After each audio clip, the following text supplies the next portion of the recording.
Welcome to Inside Outside Innovation, episode 98. Sean Ammirati really knows both sides of the table. He's gone from founding multiple companies to being a partner at Birchmere Ventures and a professor at Carnegie Mellon University. He's written numerous books, including The Science of Growth, How Facebook Beat Friendster, and will be speaking at the Inside Outside Innovation Summit happening May 29th through the 31st. In his conversation with Brian, Sean talked about his unique journey, big versus small, and tools that have helped him help others. Hi there, I'm Victory Clafter, the producer of Inside Outside Innovation. This podcast is hosted by Brian Ardinger, founder of Next, a provider of research, events, and consulting services that helps innovators and entrepreneurs build better products, launch new ideas, and compete in a world of change and disruption. For more information on our team, visit next.co. That's nxxt.co.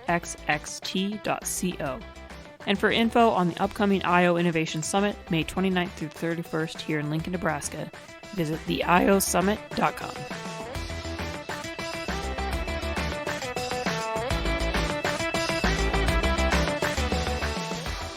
So really 3 startups across those 13 years.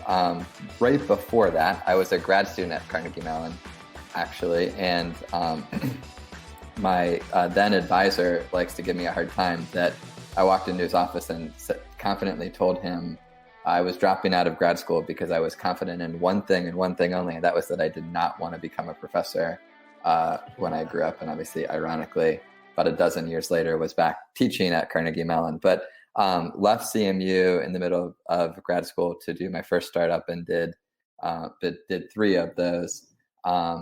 And just loved the experience. Obviously, there were certainly days that I didn't love the experience, but at a high level, it was the hard days and the great days. It was a blast. So we sold the first of those companies to Morgan Stanley. It was in the quantitative trading software space. The second was actually LinkedIn's first acquisition, and the third was a media property that some of your listeners may be familiar with, called Read Write Web, which we sold to a roll-up called Say Media.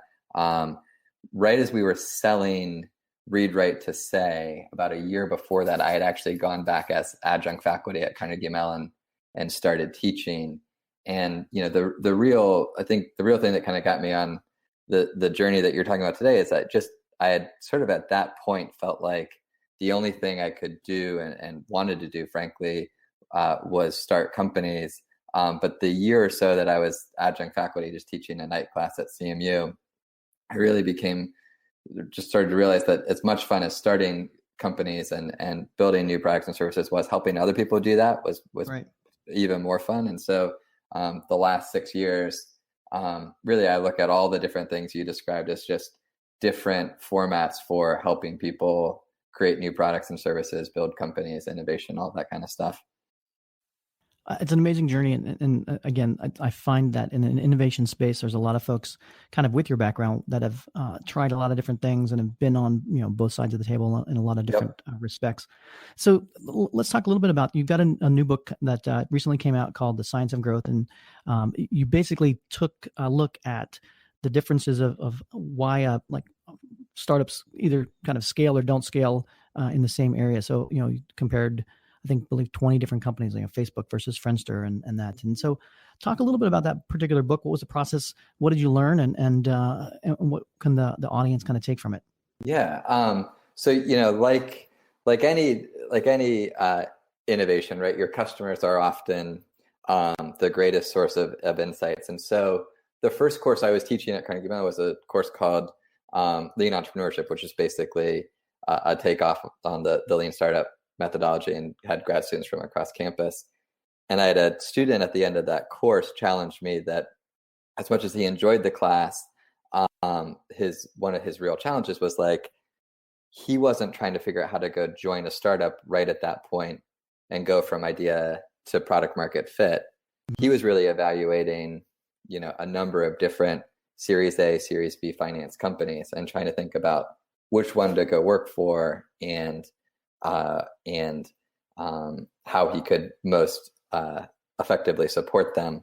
And so as we started talking about that, I realized that there was really a need for a second course on campus that was, if lean entrepreneurship was this graduate course across campus for idea to product market fit, we needed a second course, which was kind of product market fit to scale. And this was probably 4 or 5 years ago.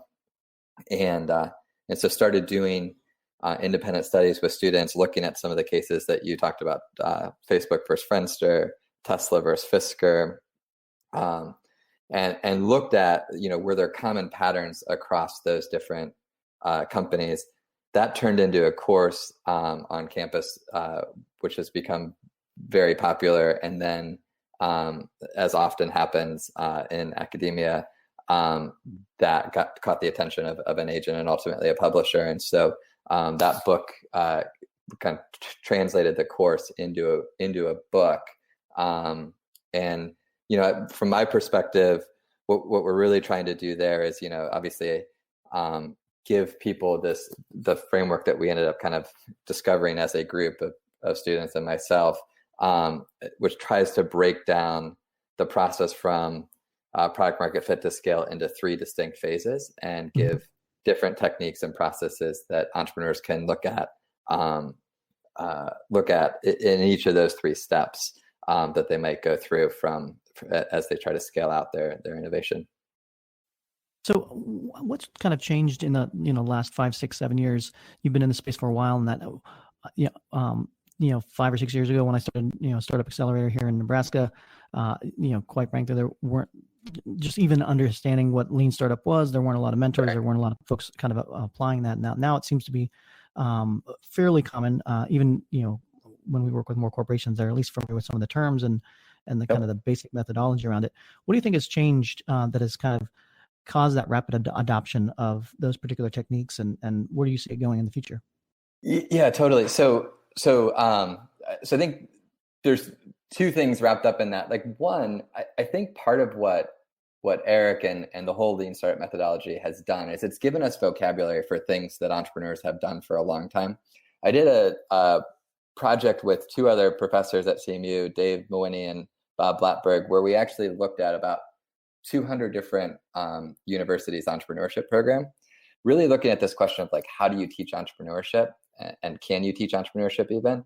And one of the things that became obvious as we looked at this is that it's obvious, and everybody in your podcast, I think, knows this intuitively. It's different to teach entrepreneurship than it is to teach, statistics or something. Right. But one of the things you need to do, Ray, is you need to say, like, this is the process that entrepreneurs go through when they are more likely to be successful than others. And I think what Eric's done a really great job of with the book is he's given not just an overview of those processes, many of which entrepreneurs have been doing for a long time, but he's given us vocabulary and terminology so that we don't end up talking past each other, or don't end up using words thinking we mean the same thing and mean different things, right? And so I think that's part of why the methodology has become so popular. It's just giving people kind of handles to look at this. The other part of it, though, that you can't miss as well is just entrepreneurship has gone from, this thing that it was a relatively small part of people's interests and a relatively unlikely career path for people to pursue, to a very common career path, and something that lots and lots of people are interested in. And I think is certainly not just relegated to Silicon Valley. And I mean that in 2 ways. And I know this is something that you guys on your podcast have been looking at for a while. I mean, not relegated to Silicon Valley in the sense that, like, it's geographically not relegated to Silicon Valley, which is a big part of our investment thesis at Birchmere, that there are amazing entrepreneurs all over the country, and going and supporting entrepreneurs in those places. Often, we've been doing this for 22 years. I've been part of the firm for 6 years, but the firm's been around for 22 years doing this, and you can deliver pretty amazing returns for your investors and work with really remarkable entrepreneurs all over the country. But also, I mean, not just Silicon Valley in the sense of not just, 3 folks in a garage, literally or metaphorically, or in an accelerator somewhere today, but also that lots of large companies care about building transformational new products and services these days. And so I think the material this lean startup methodology as a framework and process would have been really good either way. It would have been really helpful for those who care about these things. And certainly when I started teaching the class at CMU 6 years ago, using a lot of the terminology and techniques, like I think it was good material then. But part of what's happened is just the interest level. It's kind of a perfect storm, right? The interest level has also accelerated, and a larger and larger segment of the population, literally across the world, care about these things and these topics today. And I think that a lot of it, from the standpoint of, it's now become much more tactical. Eric's book was great, and it's kind of 30,000 foot kind of intro to the subject. But as over the years, more and more examples and more people are actually using the techniques and applying those and learning what actually works or what doesn't work. 100%. Yeah. I think it also comes down to, if you think about, technology in general and accessibility of technology to the everyman, so to speak, access to markets has never been easier to a certain extent, and the ability to experiment and throw things out there into the world and see what happens seems to have launched a lot of new ventures in the last couple of years. Oh yeah, it's a great time to be an entrepreneur for sure as well. So it's not, it makes sense people care about it, but I also think, I think about when my dad went to get his MBA, right? The famous movie at the time about business was Wall Street, and a lot of guys went to Wall Street afterwards and realized that Wall Street didn't look quite like the movies. And the famous kind of business movie of our current season is Facebook, and a lot of people do startups and then realize that, like, hey, turns out there's a lot of steps between an idea and a billion users, but like it gets people interested in this, right? So it's a great time to do it, and there's interest in it, and it's only becoming, I think, a more interesting time to be an entrepreneur, whether you're sitting inside a large company like some of the folks you had on the podcast in the past, an Estee Lauder or a BMW, or you're sitting inside an accelerator in Nebraska. So we talked a little bit about how obviously this is entrepreneurs are popping up everywhere and elsewhere, but one of the new things you've also started is the corporate startup lab at Carnegie Mellon, and my assumption is that corporations were kind of raising their hand and asking you and others, like, how are you doing this? How are new companies kind of sprouting up out of nowhere in that? And tell us a little bit about the corporate startup lab and how you're trying to kind of help corporations kind of think and move and act more like startups. Yeah, that's exactly right. So the start of it was starting to do more and more executive education around this. When the book came out, a lot of large companies did bulk orders of the book, which I certainly appreciated. And I started to spend time with them, understanding kind of why they were interested in this material. And exactly to your point, lots of companies today are trying to figure out how to build new products and services, how to look more like a startup. And what I had realized is that, whereas maybe 20 years ago, a lot of entrepreneurs, but this would have been before 4 Steps to the Epiphany and Lean Startup and those kind of books came out, they would look at how big companies did innovation and try to apply that to entrepreneurship. Today, a lot of large companies are looking at how small, what you might call traditional startups, build products and services and apply those methodologies into large companies. And from my perspective, there are certain elements of that are one-to-one the same. So talking to customers early in the process makes a lot of sense if you're Estee Lauder, and it makes a lot of sense if you're 3 guys in a garage. Now there's different restrictions if you're Estee Lauder than you're 3 guys in a garage, and so tactically that may be slightly different, but at least the 30,000 foot principle is very similar. In other ways, obviously, it's completely different. How you finance a corporate startup versus a traditional startup are very different. And so, yeah, we went and talked to lots of companies about how they were doing it, started trying to understand just what's the same and what's different between traditional startups and corporate startups, and then started building. We're in the process now. We've built 3 at this point. We think that of them as kind of thinking tools to complement traditional startup tools to help corporate entrepreneurs with the things that are distinct about doing innovation inside of a company. So we've built a thinking tool called the Corporate Startup Canvas, which we think of as a complement, not a replacement at all, but like a complement to the business model canvas. We've built a Excel model that we think of as basically a tool to help finance and corporate entrepreneurs talk to each other. Again, to this point on how you finance them is very, very different. And it turns out corporate finance likes things in Excel, we've learned. So give it to them in the framework that they're used to. That's probably one of the more interesting ones.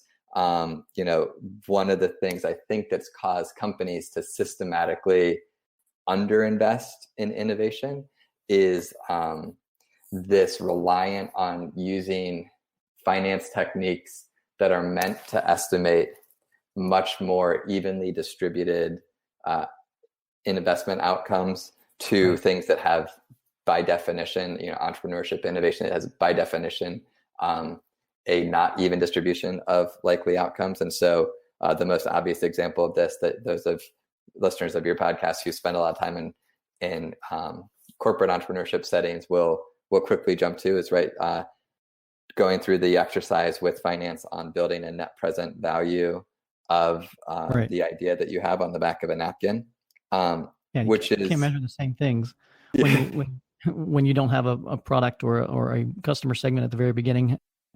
That's right. It's crazy, right?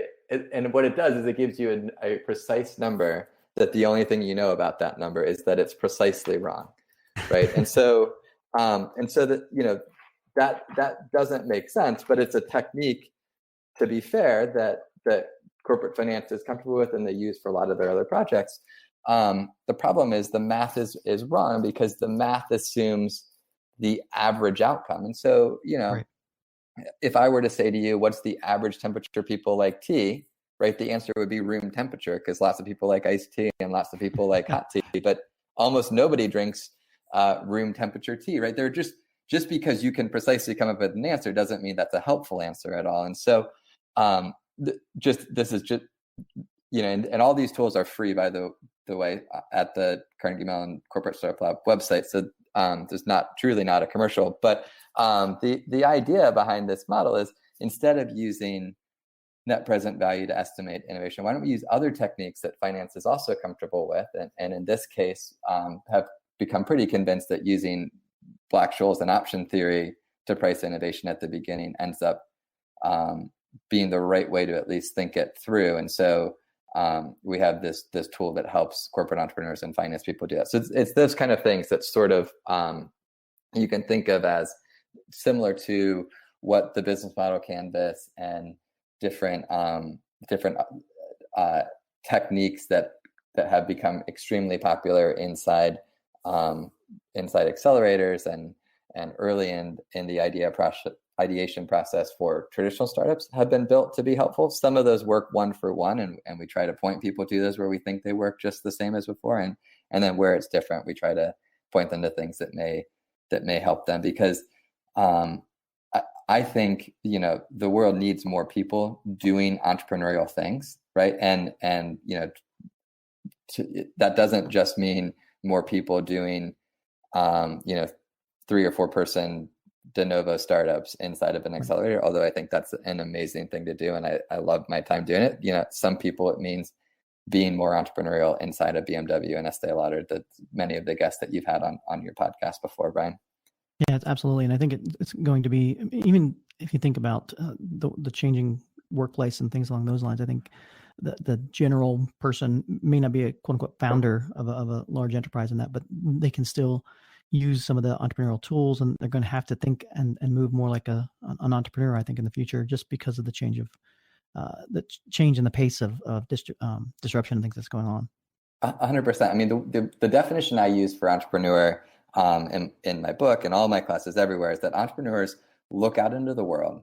They see the world as broken in some way from their point of view, right? And they build products and services that make the world as it ought to be. And the reality is you can do that anywhere.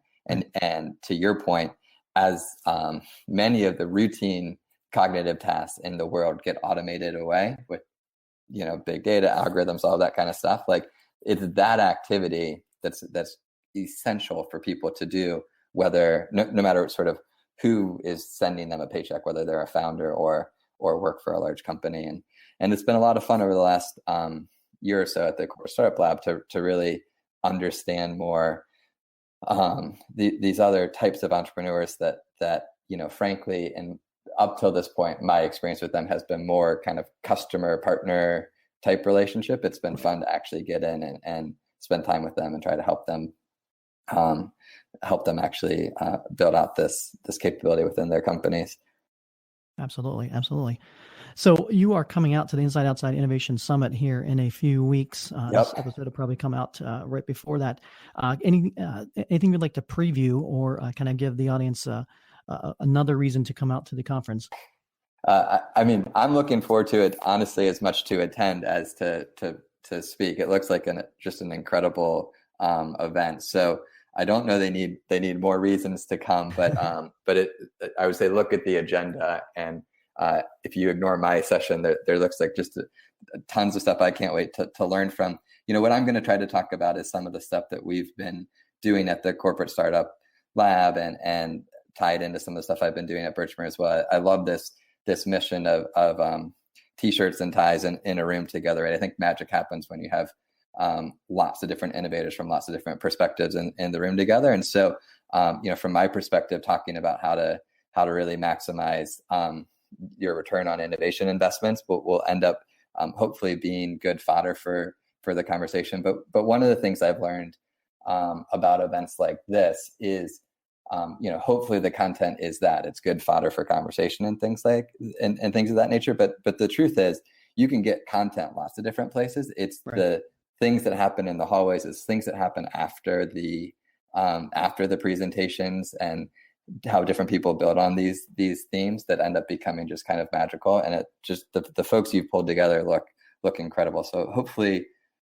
some of the things I can put out there can be some good conversation starters, can help some good things get started. And then I'm looking forward to listening and learning from your folks as well. I think I'm also going to have some books out there for your attendees as well. So if the book sounds interesting, happy to give you a copy of that for free for those of you who are coming. And if you want to decrease the value of it, I'm happy to sign it as well. But that was a bad joke, I guess. But happy to do that, and really, really looking forward to being out there in a few weeks with you, John.